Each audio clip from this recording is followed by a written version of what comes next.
Have you ever looked at a treadmill and felt a deep spiritual sense of rejection radiating from your very soul? You are not lazy, and you are not broken. You are simply a victim of a very ancient, very stubborn piece of hardware located right between your ears. It is time we talk about the fascinating world of the professional non-exerciser. We live in a society that treats a morning jog like a religious ritual, but there is a massive group of us who would rather do literally anything else, including filing tax returns or staring at a wall, than go to a gym. If you find yourself coming up with elaborate excuses to avoid moving your body, you might think you lack willpower. The truth is actually far more scientific and, honestly, quite a bit funnier than that. Your brain is essentially a survivalist from 10,000 years ago that has been forced to live in a world filled with bagels and Netflix. Let us start with the primary psychological culprit: energy conservation. Evolutionarily speaking, your ancestors were geniuses because they sat down whenever they could. Back in the day, if you were running, it was either because you were trying to eat something or something was trying to eat you. There was no middle ground.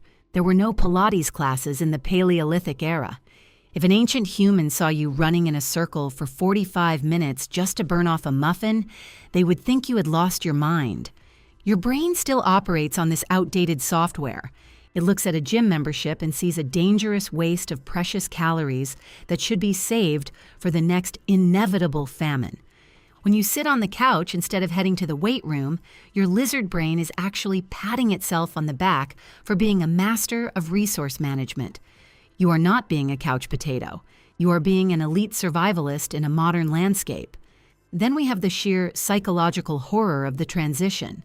Scientists call it task switching, but we call it the agony of putting on pants. The human mind craves the path of least resistance. When you are warm and comfortable, the perceived cost of getting dressed, driving through traffic, and smelling like a gym mat is astronomically high. Your brain performs a rapid cost-benefit analysis in milliseconds. It weighs the hypothetical hit of dopamine you might get from a runner's high against the immediate, guaranteed comfort of your current position. Comfort usually wins because the human brain is rigged to prioritize the present over the future. We are wired to care about how we feel right now, not how our jeans might fit 3 months from today. This is why you can spend 2 hours researching the best workout shoes on your phone while simultaneously refusing to walk to the mailbox. There is also the phenomenon of the intimidation factor, which creates a massive psychological barrier. Gyms are weird places. They are brightly lit rooms filled with mirrors and metal machines that look like medieval torture devices.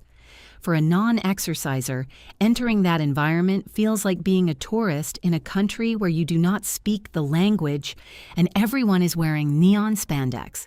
The fear of being watched or judged is a powerful deterrent.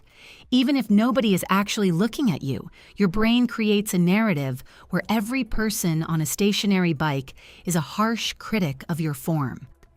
This social anxiety triggers a fight-or-flight response, and since we are trying to avoid the fight of lifting heavy objects, we choose flight, which usually leads us directly back to our cars and toward the nearest drive-thru. We also have to consider the lie of the endorphin. We have all heard people talk about that magical post-workout glow, where they feel invincible and happy. For a significant portion of the population, that feeling simply does not exist. Instead of a rush of joy, many people just feel sweaty, tired, and deeply annoyed. When the biological reward system does not kick in as advertised, the brain feels cheated. It is like working a full shift and then finding out your paycheck was written in Monopoly money.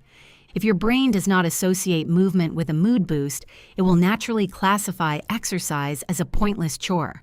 So how do we handle this internal tug-of-war? It starts by acknowledging that your resistance is a literal, biological reflex. You are fighting against millions of years of programming designed to keep you still and safe. The trick is to stop treating exercise like a moral obligation and start seeing it for the weird, modern anomaly it is. Maybe you never become the person who loves the gym, and that is perfectly okay. Understanding the psychology of your own inertia is the first step toward tricking your brain into moving just enough to keep the engine running. You do not have to love it. You just have to understand why you hate it. In the end, we are all just complicated mammals trying to navigate a world that wants us to move, while our brains are screaming for us to stay exactly where the snacks are.